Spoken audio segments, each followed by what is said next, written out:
J'aimerais vous faire écouter une maman qui était en train de parler d'un sujet très important à propos sur la société ivoirienne. Vraiment, ça m'a tiqué et ça a frappé ma conscience. J'aimerais partager ça avec vous.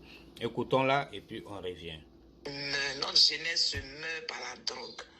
Et celle-là même qui vient d'arriver aujourd'hui, qu'on appelle Kadhafi, qui a plusieurs noms même, ils ont des mots de passe. Pour ne même pas qu'on sache que c'est des Kadhafi, ils parlent, ils ont des mots de passe.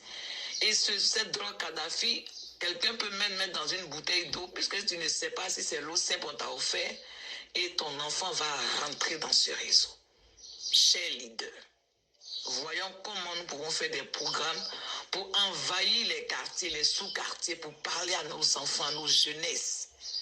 C'est un cri de cœur en tant que mère de famille. Moi qui vous parle, j'ai 5 enfants, 4 petits-enfants. Les enfants sont dans les quartiers, même dans les écoles primaires. C'est dangereux pour nos enfants. Même encore, le deuxième fléau, c'est la tontine du sexe. Aujourd'hui, la dépravation a pris le dessus. À partir de 8 ans déjà, on parle de sexe dans les collèges, dans les lycées, dans les écoles primaires. Les enfants, ils prennent les heures de récréation et ils font du n'importe quoi. Parce que souvent, il y a des heures de descente où certaines classes sont libres. C'est dans ces classes d'école, de lycée que ces enfants font ces actions malsaines. S'il vous plaît, chers leaders d'Abobo, surtout je m'adresse aux leaders de jeunesse. Je m'adresse aux leaders de femmes. Levons nos linteaux, levons notre main. Prenons les armures pour aller sauver nos enfants.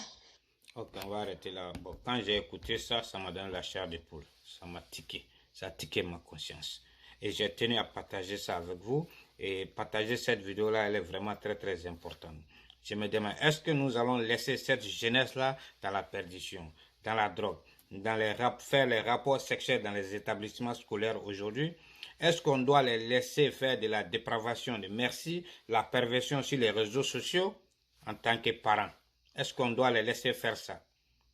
Ah, parce que je ne sais pas, si vraiment nous, on n'a pas été éduqués de cette manière-là, pourquoi nous allons laisser nos enfants dans cette manière-là?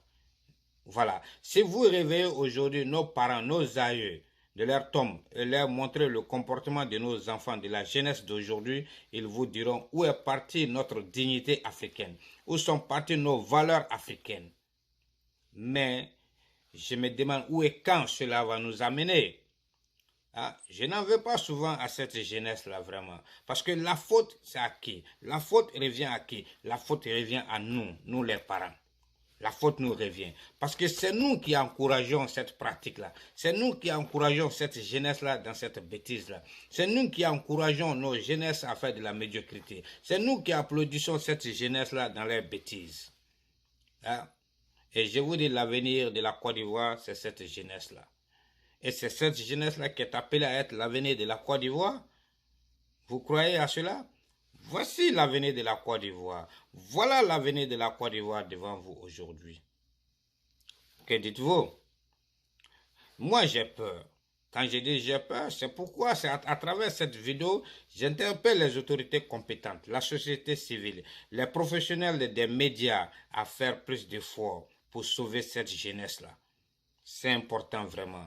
Parce que comme cette dame-là, cette maman-là, on a interpellé tout le monde, les pères des familles, les mères des familles, la société civile, mais personne ne dit mot. Chacun dit, ce n'est pas sérieux.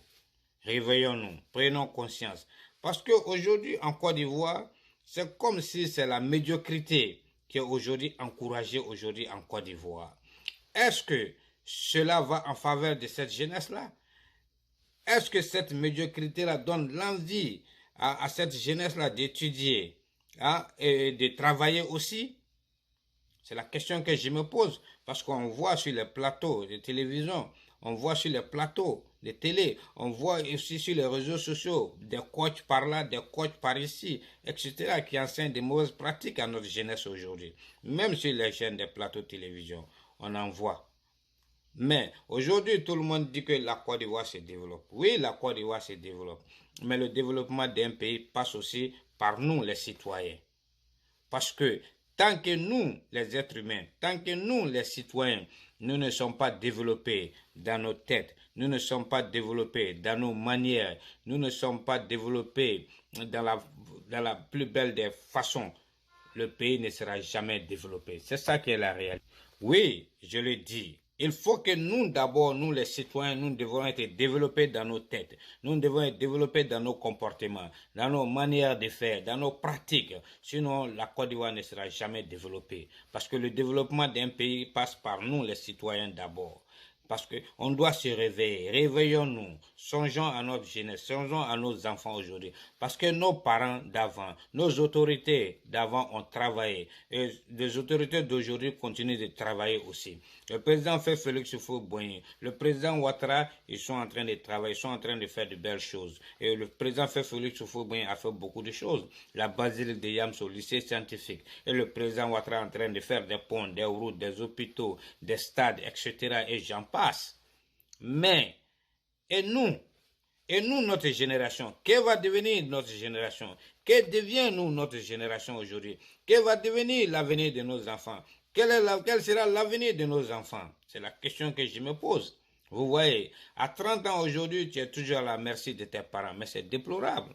C'est pourquoi tout ce que le président Félix Houphouët-Boigny a construit, a fait, tout ce que le président Ouattara est en train de faire, s'il n'y a pas d'éducation, s'il n'y a pas de caractère, s'il n'y a pas de valeurs africaines, si on a perdu tout ceci, mais tout cela, cette jeunesse va détruire tout ce beau travail-là. C'est la réalité. Donc, j'aimerais dire à tout le monde, à ces autorités, à ces politiciens, d'arrêter de profiter de cette jeunesse-là, de ne pas utiliser cette jeunesse-là comme des bêtes de somme.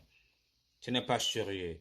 Et j'interpelle la génération consciente aujourd'hui, la jeunesse d'aujourd'hui, à prendre conscience, à œuvrer, à travailler, à étudier pour devenir quelque chose de meilleur, quelque chose de bon pour la Côte d'Ivoire. Parce que la Côte d'Ivoire, c'est vous. La Côte d'Ivoire, c'est la nouvelle génération. La Côte d'Ivoire, c'est nos enfants. C'est ça l'avenir de la Côte d'Ivoire.